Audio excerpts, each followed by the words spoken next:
नमस्कार। आज का टॉपिक है सिंधु घाटी सभ्यता या हड़प्पा सभ्यता। आगे बढ़ने से पहले आप मेरे चैनल को सब्सक्राइब कर बेल आइकन के बटन को दबा दें तो वीडियो की नोटिफिकेशन आपको लगातार मिलते रहेंगे। तो आइए बात कर लेते हैं सिंधु घाटी सभ्यता की। तो सिंधु घाटी सभ्यता का नाम सिंधु घाटी नदी के किनारे होने के कारण इसे सिंधु घाटी सभ्यता कहा जाता है। इसका दूसरा नाम हड़प्पा सभ्यता है। तो हड़प्पा उस समय का प्रमुख उत्खनन स्थल हुआ करता था, इस कारण उसका नाम हड़प्पा सभ्यता भी कहा जाता है। अब बात करें इसके खोजकर्ताओं की, तो इसकी सबसे पहले जानकारी देने वाले थे वो थे चार्ल्स मेसन, जिन्होंने 1856 में सबसे पहले इस सभ्यता की जानकारी दुनिया को दी थी। लेकिन इसकी खोजकर्ताओं की बात करें तो खोजकर्ताओं में राखलदास बनर्जी या आर.डी. बनर्जी, जिन्होंने मोहनजोदड़ो सभ्यता की खोज 1922 में की थी। तो दूसरी सभ्यता जो हड़प्पा सभ्यता थी उसकी खोज करने वाले दयाराम साहनी थे, जिन्होंने 1922 में इसकी खोज की थी। अब ये जो सिंधु घाटी सभ्यता थी एक नगरीय सभ्यता थी और वर्तमान में ज़्यादातर जो हिस्सा था वो मोहनजोदड़ो और हड़प्पा का वो पाकिस्तान में स्थित है। हड़प्पा सभ्यता के प्रमुख स्थलों की बात करें तो उनमें हड़प्पा, मोहनजोदड़ो, चनहुदड़ो, बनवाली ये सब वर्तमान में पाकिस्तान में स्थित है। इसके अलावा लोथल गुजरात में स्थित है, कालीबंगा आहड़ राजस्थान में स्थित है। इस तरह इसके लगभग 250 उत्खनन क्षेत्र पाए गए हैं सिंधु घाटी सभ्यता के। और इसके क्षेत्रफल की बात करें तो ये हरियाणा, गुजरात, उत्तर प्रदेश से लेकर पाकिस्तान तक इसके उत्खनन क्षेत्र मिले हैं।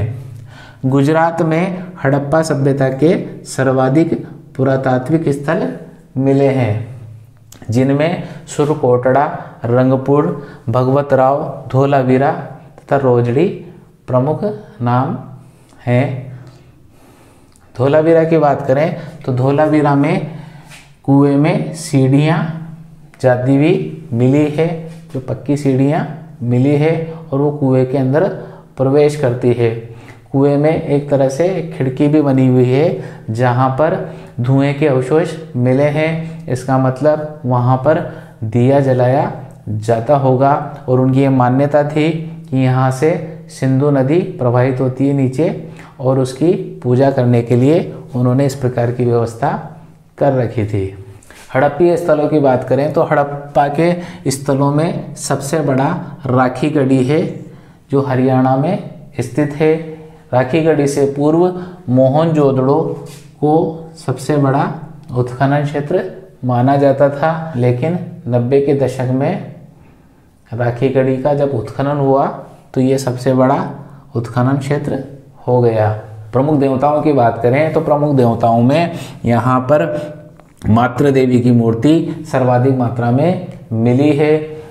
इसके अलावा पशुपति शिव, पशु, शिवलिंग, वृक्ष, जल, नाग, योनि, शिवलिंग की पूजा यहाँ पर सर्वाधिक की जाती थी। इस मोहर में ये पशुपतिनाथ है, जिन्हें शिव का नाम दिया गया है, इनकी पूजा की जाती रही होगी। इसके अलावा यहाँ पर यज्ञ कुंडों के पास बकरे की हड्डियाँ मिली होने के कारण यहाँ बलि प्रथा प्रचलित रही होगी। ताबीज़ों की प्राप्ति पाए जाने के कारण ऐसा लगता है यहाँ पर अंधविश्वास बड़ी मात्रा में रहे होंगे। इसके अलावा यहाँ मूर्ति पूजक यज्ञ करने वाले कुंड मिले हैं। प्रमुख फसलों की बात करें तो प्रमुख फसलों में यहाँ गेहूँ, जौ, राई, मटर, तिल, सरसों, चावल आदि खाद्यान्न फसलों की खेती की जाती थी। कपास दुनिया को सर्वप्रथम सिंधु घाटी सभ्यता से ही प्राप्त हुआ है। यहाँ पर बुने हुए कपड़े पाए गए हैं, तो दुनिया को वस्त्र देने वाला सिंधु घाटी सभ्यता ही रहा होगा। कालीबंगा से जुते हुए खेत के अवशेष पाए गए हैं। व्यापार की बात करें तो व्यापार में सिंधु घाटी सभ्यता एक उन्नत सभ्यता के रूप में मिलती है। लोथल से फारस की मोहरें मिली है। इसके अलावा कालीबंगा से मेसोपोटामिया, जिसे वर्तमान में इराक कहा जाता है, वहाँ की बेलनाकार मोहरें मिली है। इसके अलावा सिंधु घाटी सभ्यता का व्यापार दक्षिणी तुर्कमेनिस्तान, अफगानिस्तान से लाल पत्थर मंगवाया जाता था। सुमेरिया से यहाँ पर व्यापार होता था।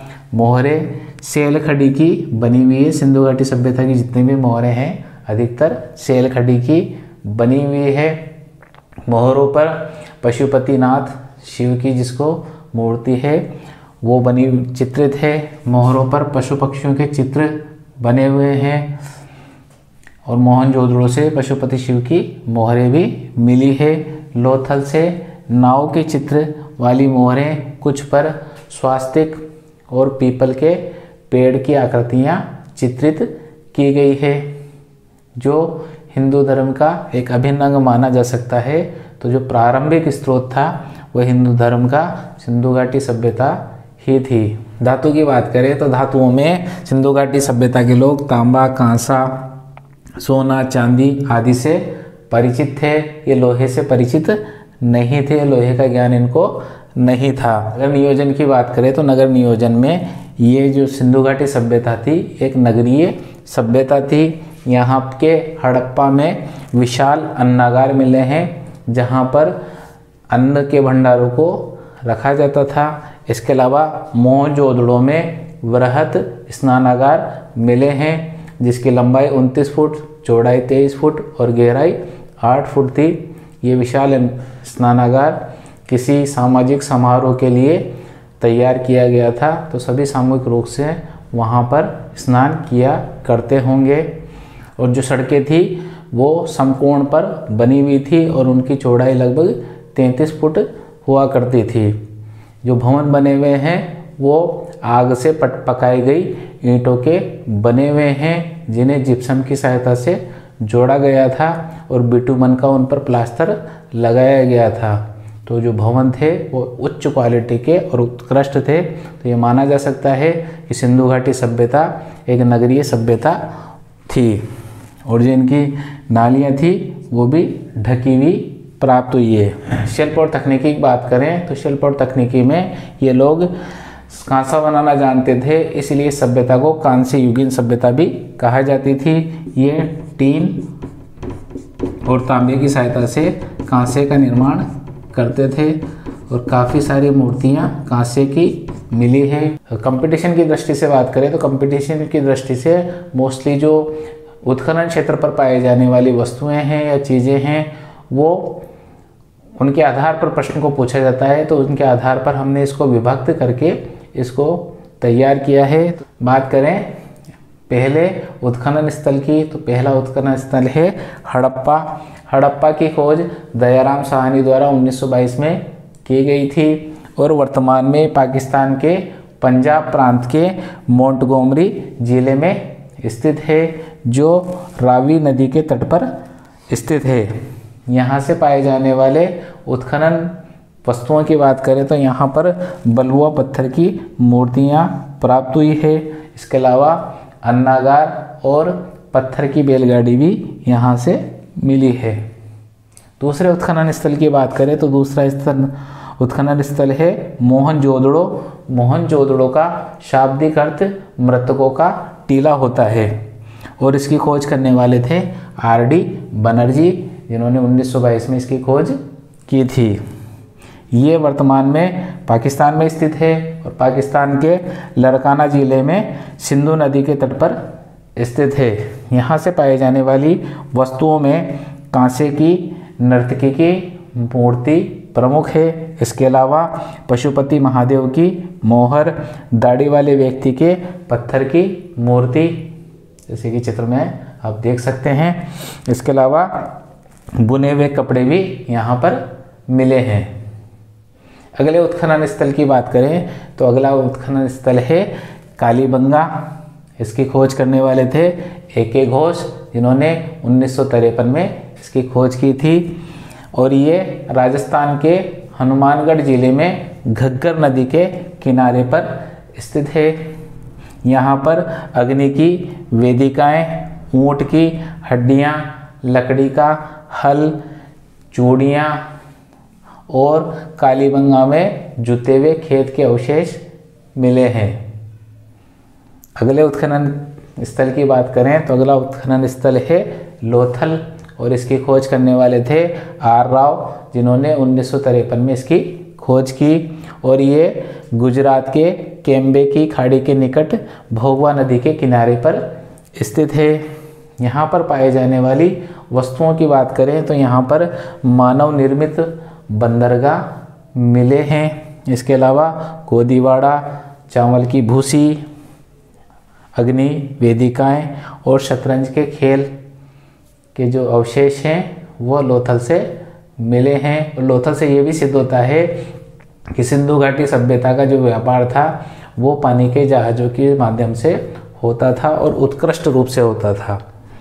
अगले उत्खनन स्थल की बात करें तो अगला उत्खनन स्थल है सुरकोटड़ा, जिसकी खोज जेपी जोशी द्वारा 1964 में की गई और सुरकोटड़ा गुजरात में स्थित है।